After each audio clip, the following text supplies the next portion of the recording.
What's up, everybody? Over the past year or so, I've been using the 975 almost exclusively, I would say 90% of the time, for my riding here in Florida, because the winds that we have are anywhere between 8 to 15, 16 knots most of the year. Springtime we get a little bit stronger, but more or less it's fairly light. The 975 has been my go-to wing. It's super easy to ride, pumps well, glides really well. It's just easy to use.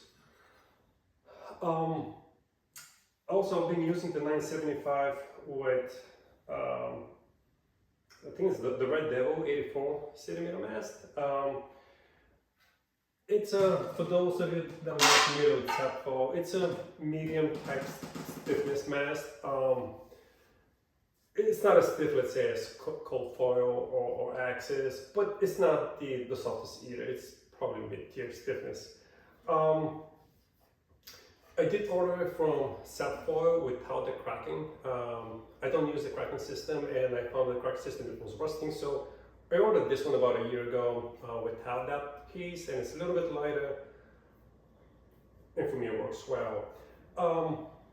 I bought the new Razor 977, knowing that I'm going to have to accept some compromises with the design of the mast and the fuselage fitment, and that's going to be one of the key points I want to discuss today, and also another design aspects that I kind of stumbled on with the new setup, and I wanted to kind of highlight to you, and maybe that's something that is acceptable to you, or maybe it's not. I'm gonna make two-part review. The first one, this one, is gonna be only about fitment of the pieces as they go together. And the second part of the review is gonna be on the water.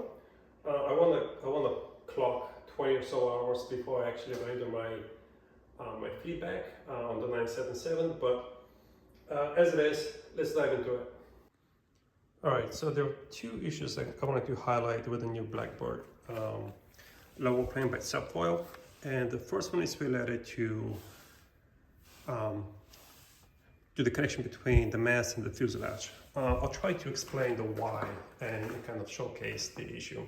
So if I was to take two fingers, I can basically move the mast left and right easily.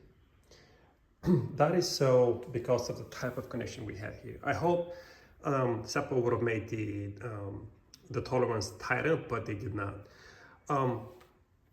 The mast fits into the fuselage at a 90-degree angle. It's not a conical fit like other brands, for example, the new F1 or Nord. Basically, all other brands have a conical fit. SABFOIL is using a 90-degree angle. What that does is it forces the connection to rely solely on the two M8 bolts right here, opposed to using the carbon surface to lock things in place. Now, on my old fuselage, I did shim it, and that helped tremendously. I'm gonna have to do that with the new setup as well. I kind of knew that that's going to be an issue with the new plane as well, because even when I emailed SABFOIL about a year ago, because they sent me a custom mast, they wouldn't be able to resell. So I absorbed that as an issue, and I fixed it myself using a shim, but I'm gonna have to do that on the new one as well. Something to be aware, it's fixable, it's just annoying. All right, the second issue with the new Blackbird plane is related to the connection between the front wing and the rear stabilizer. As you can probably see, there is, I don't know, maybe like a 1 millimeter gap between the two pieces. And what that does is, again, fails to use the surface as a locking mechanism and relies only on the two M6 screws. And that just makes the connection subpar. SABFOIL claims 20% torsional stiffness on the new plane, and that is factually not true. Actually, the newer set is more flexible from the mast backwards compared to the old one. The old one was a solid metal piece. It was actually way stiffer torsionally compared to the new one. I'm not sure if you're going to be able to see it, but basically this gap opens up and closes. If I was to apply any type of pressure, even a small one, this gap expands and contracts.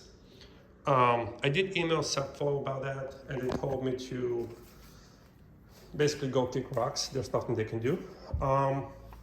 It almost, I hate to say it, but it almost feels like an amateur level fit and finish that came from someone's garage opposed to an established brand. It's a major letdown to me. If they claim, if their statement was related only to this part right here, being stiffer, that I believe. The old one had had the wing sitting on the bottom and then the fuselage on top. That the old one perhaps was a little bit more flexible than the new one. That I believe it's the new one is stiffer, but the plane as a whole, I can guarantee you, and I can tell you for certainty that the new setup is more flexible than the old one, which to me is a major letdown. Just wanted to show you how much of a play there is in this connection fitment right here. So this is a fairly thick craft paper that I was managed to stick both ends into the opening, and if I was to apply even small of pressure, you see it drops. So the gap here moves quite a bit.